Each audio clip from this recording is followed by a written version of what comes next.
Hi friends, माझं नाव आहे प्रियंका आणि स्पेशल रेसिपीमध्ये तुम्हा सर्वांचं खूप खूप स्वागत आहे। आज आपण खूपच हेल्दी अशी रेसिपी घेऊन आलेलो आहोत। एकदम कमी वेळामध्ये आणि इन्स्टंट तयार होणारी आहे, ती म्हणजे ढोकला। ढोकला हा सर्वांनाच आवडत असतो आणि खायसाठी सुद्धा खूप हेल्दी असतो। आजचा हा आपला ढोकळा खूपच सॉफ्ट होणार आहे, एकदम सुपर सॉफ्ट, कापसासारखा मउसर होणार आहे। एक सिक्रेट टिप्स मी सांगणार आहे यामध्ये, खूप स्पंजी होणार आहे आपला हा ढोकळा। या पद्धतीने तुम्ही जर कधीही ट्राय केलं तर कधीही बिघडणार नाही आणि छान सॉफ्ट होणार। माझी आजची ढोकळ्याची रेसिपी जर तुम्हाला आवडेल तर व्हिडिओला लाईक आणि सबस्क्राइब करायला बिलकुल विसरू नका फ्रेंड्स। चला तर मग आपण आपल्या रेसिपीला सुरुवात करूयात। तर सर्वात अगोदर एका बाउलमध्ये चना डाळ पीठ घ्यायचं आहे 1 कप, म्हणजेच बेसन घेतलेला आहे 1 कप। यामध्ये चवीपुरतं मीठ वापरायचं आहे, थोडीशी हळद टाकूया। हळद फार कमी वापरायची यामध्ये, नाहीतर ढोकळ्याला लालसरपणा येतो। 1 चम्मच साखर वापरायची आहे आणि 1 चम्मच लिंबूचा रस। आता आपण यामध्ये थोडंसं ऑइल टाकून घेऊया, यानी ढोकळ्याला खूप मऊसरपणा येत असतो। आता हे सर्व मिश्रण एकजीव करून घ्यायचं आहे। ज्या कपाच्या सहाय्याने आपण 1 कप बेसन घेतलेलं होतं, त्याच कपाच्या सहाय्याने अर्धा कप पाणी वापरायचं आहे। पाणी इथे थोडं थोडं करून वापरायचं आहे, म्हणजेच इथे गाठी होणार नाही। तर छान व्यवस्थित असं एकजीव करून घ्यायचं आहे। अगोदर पाणी थोडंसं टाकायचं आणि मग नंतर थोडं थोडं पाणी वापरत याला एकजीव करून घेऊया। हा बॅटर आपल्याला एकदम घट्ट सुद्धा नाही पाहिजे आणि पातळ सुद्धा नाही पाहिजे। एकदम घट्टसर झालं तरी फुगत नाही आणि एकदम पातळ झालं तरीही हा ढोकळा फुगत येत नाही। तर 1 कप बेसनसाठी अर्धा कप पाणी एकदम परफेक्ट मेजरमेंट आहे यामध्ये। तर अशा पद्धतीने बॅटर आपल्याला एकजीव करून घ्यायचं आहे। खूप छान असं बॅटर तयार झालेलं आहे। यामध्ये हळदीचं प्रमाण फार कमी वापरायचं आहे, नाहीतर थोडं लालसरपणा येऊ शकतो।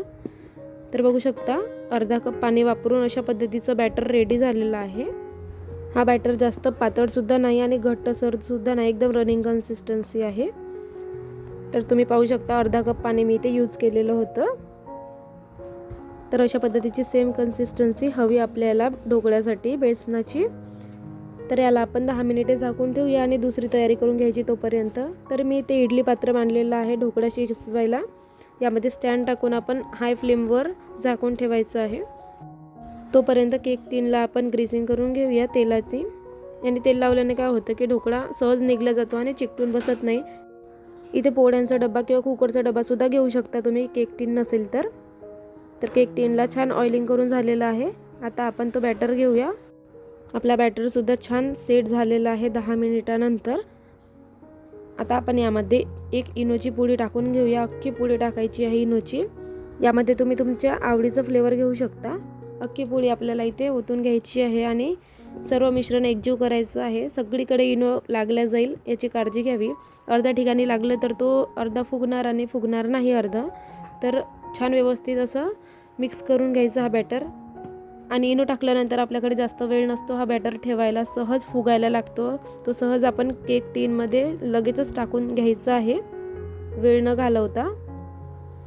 तर बघू शकता, बॅटर एकदम फुगायला लागलेला आहे। तर आपण इथे टाकून घेतलं। आता हा केक टिन आपण इडली पात्रात ठेवूया आणि झाकण लावून ठेवायचं आहे। इथे खास महत्त्वाची टिप म्हणजे अशी की हा बॅटर झाकून ठेवल्यानंतर डायरेक्ट आपण 17 मिनिटानंतरच ओपन करूया, 15 ते 17 मिनिटानंतर।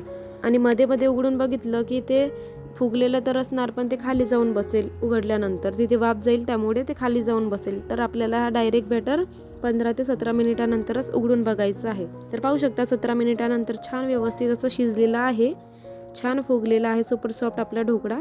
तर आपण याला चेक करून बघूयात। तर अशा पद्धतीने चाकूच्या सहाय्याने चेक करून बघायचं आहे। चाकू एकदम क्लीन आलं म्हणजेच आपला ढोकळा छान शिजलेला आहे। याला थंड करायला ठेवूया, तोपर्यंत चाचणी तयार करूया। तर एका पॅनमध्ये मी ऑइल टाकलेलं आहे, यामध्ये मोहरी टाकायची आहे, मोहरी तडतडण्यासाठी। तर मोहरी छान शिजली। आता आपण यामध्ये बारीक चिरून घेतलेली मिरची घेतलेली आहे, याला आणि कढीपत्ता यांना सुद्धा छान शिजवून घ्यायचं तेलावर। मोहरी आणि मिरची, कढीपत्ता शिजल्यानंतर आपण यामध्ये मीठ टाकून घेऊया चवीपुरतं। आता यामध्ये 1 ग्लास पाणी टाकून घ्यायचं आहे। आपला ढोकळा मोठा आहे तर आपण 1 ते 1.5 ग्लास पाणी टाकून घेणार आहोत यामध्ये।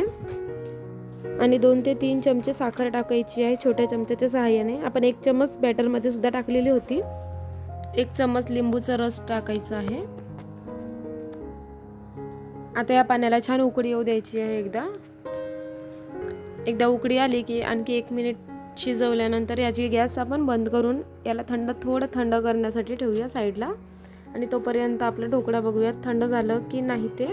तर बघू शकता खूप छान ढोकळा थंड झालेला आहे. याच्या कडा आधी चाकूच्या सहाय्याने काढून घ्यायचं आहे आणि याला एका प्लेटमध्ये काढून घेऊया.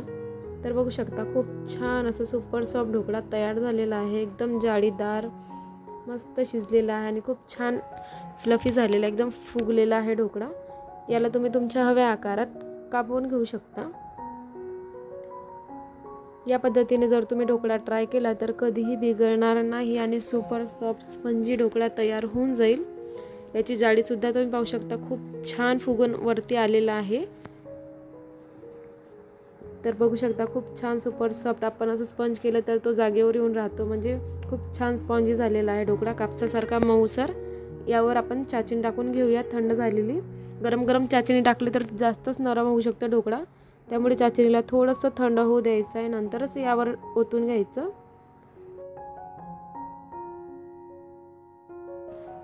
चाचणीमुळे खूप छान गिळलं जातं, असं गळ्यामध्ये अटकत नाही ढोकळा. खूप छान टेस्टी वाटत असतो अशा पद्धतीचा ढोकळा आणि इन्स्टंट रेसिपी आहे, त्यामुळे तुम्ही कधीही ट्राय करू शकता फ्रेंड्स.